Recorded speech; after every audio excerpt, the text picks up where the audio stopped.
Hey, Matt here with 911R. We have this 03 X50 996 Turbo that's ending. This is one of my favorite cars. I drove an 04 X50 car for about 4 years. It was just a fabulous daily driver.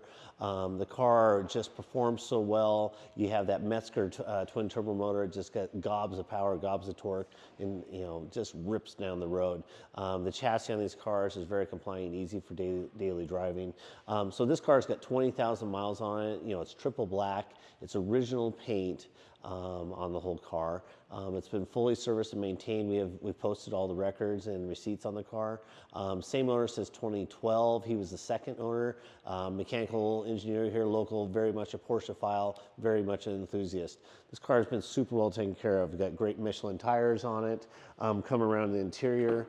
I actually like that it doesn't have the supple leather. I always thought it kind of looked a little matty, but so this has the perforated leather seats that are power, the 3-spoke sport steering wheel, and the silver badge on the steering wheel as well, which looked really good. These cars were all trimmed full leather.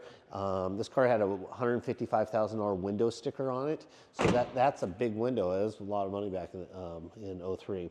Bose sound system as well. It does have a tune and a wastegate modification, very, very small mod, but it does boost up the horsepower nicely in these cars. We have all the keys, the valet keys, everything, all the books, records on the car. But super rare option on this car is the PCCB ceramic brakes.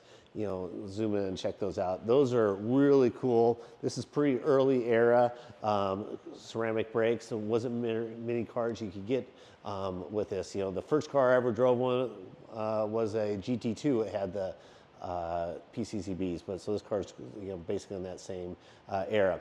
But this is one to be watching for sure. It's a very, very nice example, and people will be pretty stoked to get this car. So any questions, let me know. If you're interested in 911R selling a car for you, use the contact seller button. Any other questions, contact seller button. And also I'm happy to get a shipping quote for you as well if needed. So good luck, thank you.